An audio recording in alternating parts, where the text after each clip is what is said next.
नमस्कार दोस्तों, स्वागत है आपका एफएससी न्यूज़ में। उत्तराखंड प्रदेश को इन्होंने शराब का कारखाना बना दिया है। पहले शराब के जो सरकारी ठेके थे उनका टाइमिंग था सुबह 10 बजे से रात के 11 बजे तक।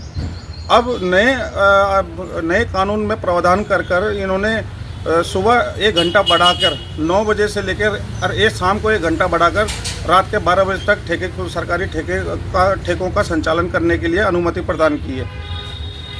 अब क्या राजस्व जुटाने के लिए सरकारें इस हद तक कार्य करेंगी कि अब 2-2 घंटे की आज़ादी मिल गई है सरकारी ठेके संचालन करने की, जिससे कि शराब की आपूर्ति ज़्यादा हो रही है, गरीब और गरीब होता जा रहा है। शराब के रेट ज़्यादा होना ये चाहिए था कि शराब के रेट महंगे करते, दूध के रेट कम करते।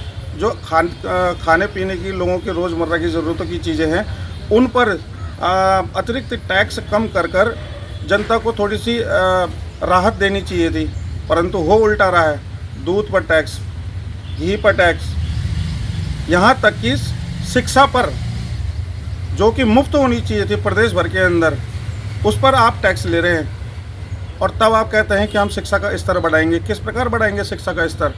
शिक्षा का स्तर तो गिरता जा रहा है। अगर आप देखिए क्षेत्र में जिस प्रकार की किताबें हर वर्ष कोर्स में कुछ ना कुछ घट बढ़ कर हर वर्ष जो अभिभावक हैं उनको परेशान करने का कार्य किया जाता है। सरकार ये क्या बताना चाह रही है कि हम सरकारी स्कूलों को कम कर प्राइवेटाइजेशन पर ज़्यादा जोर दे रहे हैं, सुविधाएं दे रहे हैं प्राइवेट स्कूल पर। किस बात की और किन तथ्यों पर, कितने मनचाहे शुल्क पर?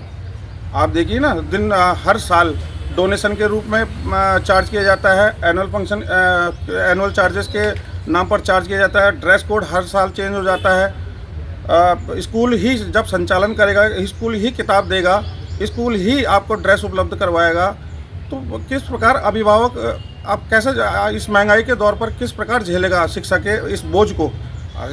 जितना बच्चे का वजन होता है उससे दुगना तो उसके बैग का वजन कर दिया गया है।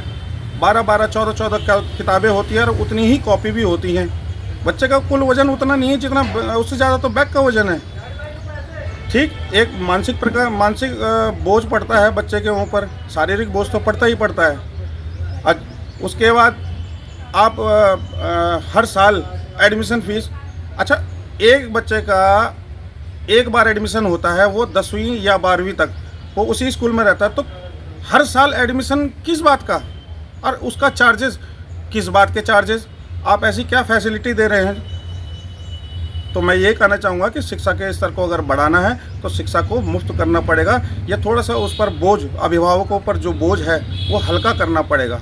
जिन चीज़ों में ज़रूरत है कि टैक्स बढ़ाया जाए, केवल उन चीज़ों में बढ़ाइए। आप रोज़मर्रा की चीज़ों पर या फिर शिक्षा पर या स्वास्थ्य पर, इस पर टैक्स कम कीजिए। दवाइयाँ हद से ज़्यादा महंगी हो गई हैं। जो दवाइयाँ 5-5, 10-10 रुपये की आती थी वो आज 400-400, 500-500 की हो चुकी हैं। दूध देख लीजिए आप, 60 रुपये पहुँचने वाला है। और भी अब महंगाई की, रोज़मर्रा की चीज़ों पर महंगाई बढ़ी है।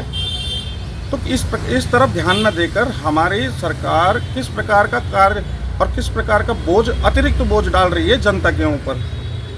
मैं विनम्र निवेदन करना चाहूँगा अपने मुख्यमंत्री पुष्कर सिंह धामी जी को कि आपका जितना भी कार्यकाल बचा हुआ है कुछ ऐसा कर जाइए कि हाँ, जनता याद रखे आपको कि हाँ, एक मुख्यमंत्री ऐसा आया था जिसने हमारे प्रदेश के लिए कुछ किया।